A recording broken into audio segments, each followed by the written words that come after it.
¿Cómo se puede ver esto, por ejemplo, en el programa? Fíjense, tenemos esta estructura acá.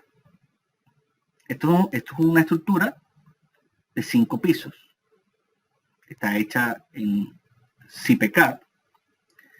Y fíjense, por ejemplo, que toda esta teoría complicada que les estoy comentando, yo puedo entrar a datos generales y puedo simplemente decirle que voy a incluir la acción sísmica.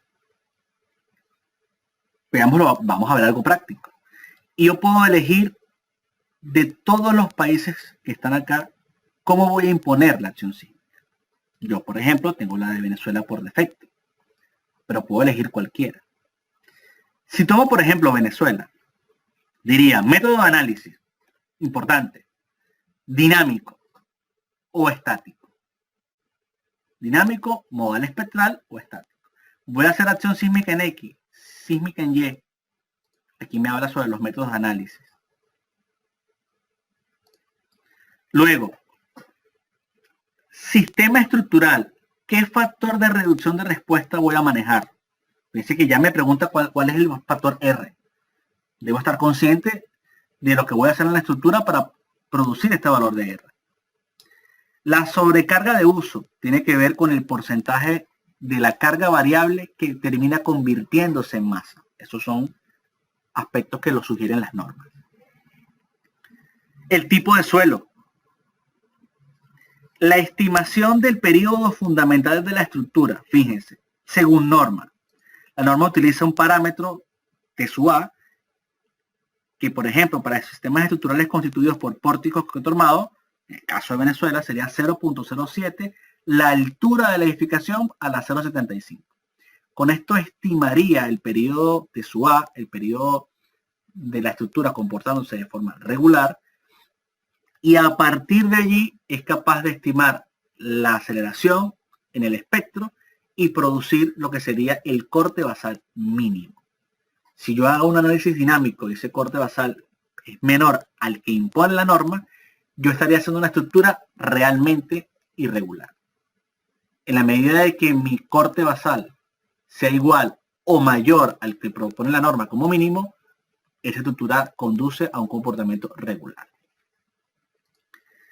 El número de plantas, la altura del edificio, precisamente para poder calcular esta altura, todo está concatenado. La tipología estructural, si es tipo 1, si es tipo 2, 3 y 4. La zona sísmica, aquí puedo definir la zona que me interese en Venezuela, pero también hay otros. La forma espectral del tipo de suelo, la categoría del edificio, importancia. Si es un grupo B1, grupo B2 o grupo A, todas las normas tienen diferentes categorías de importancia y lo que hacen es incrementar las fuerzas sísmicas en la medida que la estructura es más importante, porque debe sufrir menos daños.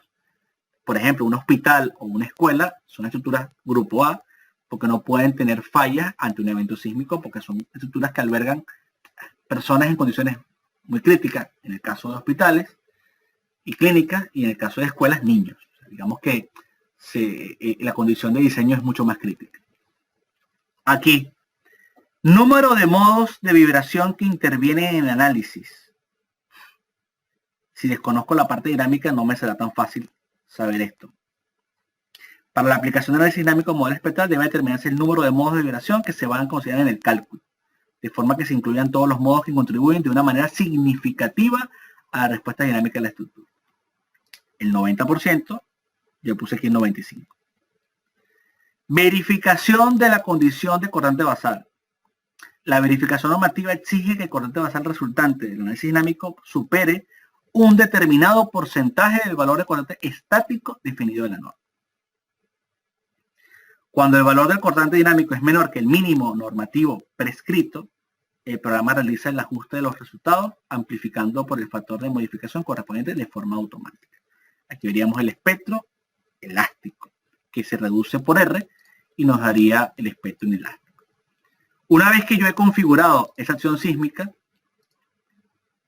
fíjense que tengo acá en los listados lo que sería la justificación de la acción sísmica, que es un documento que resume toda la parte de análisis sísmico y respuesta dinámica. datos generales, el espectro de cálculo, coeficientes de participación, centros de masa, rigidez, excentricidades, corrección de cortante basal, cortante sísmico combinado por planta. Aquí vemos todo el orden. Y que además esto se pudiera exportar a PDF, a Word, Excel, etc. Aquí vemos entonces datos generales del sismo, el espectro de cálculo, que en este caso sería el elástico, cómo se construyó, los espectros inelásticos en X y en Y en función a la factor de resolución de respuesta, los modos de análisis, que al menos cumplen que se supere el 95% de la masa participativa en X y en Y, el rango de periodos en el espectro inelástico en X y en Y, por planta el centro de masa, centro de rigidez, excentricidades. Además, aquí están graficados y hay poca excentricidad. Y la solución de cada modo, fíjense, el modo 1, 2, 3, 4, 5, 6, 7 en X y los modos en y cuánta fuerza producen en la resultante de cada uno de ellos. Y a través del método CQC, combinación cuadrática completa, se obtiene la fuerza máxima probable combinando todos estos valores de una forma estadística.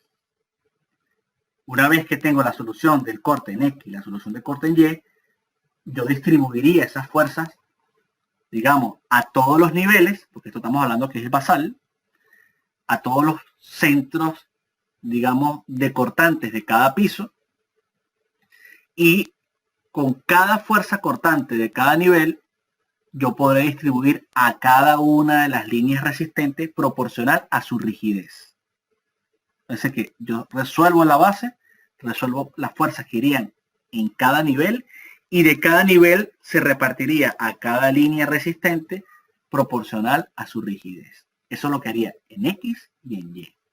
Y luego se combinan direccionalmente, y esto siempre se hace por lo general en las combinaciones de carga.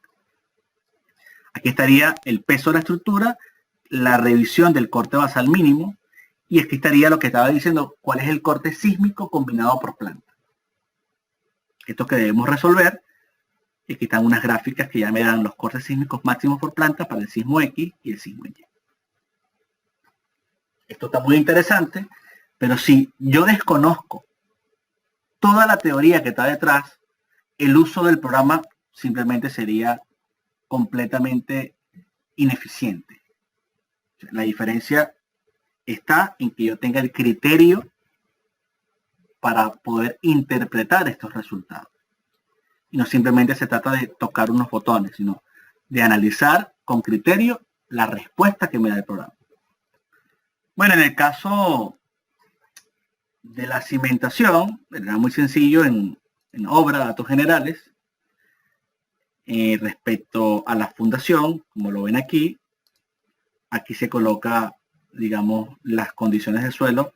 Esta sería la resistencia del suelo en situaciones persistentes, en situaciones sísmicas y accidentales, que incluyen, por supuesto, las acciones de viento. Bien. También era importante el chequeo de las derivas, y ese aspecto se puede obtener también en los listados, que sería aquí las distorsiones de columna. Aquí sería, digamos, estarían al final el desplome y el desplome total de los pilares. Esto sería delta entre H, esto sería deriva. Y los desplazamientos están mayorados por la ductilidad. Es decir, ya estas derivas toman en cuenta la condición inelástica. O sea, esto está verificado, digamos, o está dado de tal manera que ya se involucra el factor de utilidad que corrige para obtener la deriva inelástica.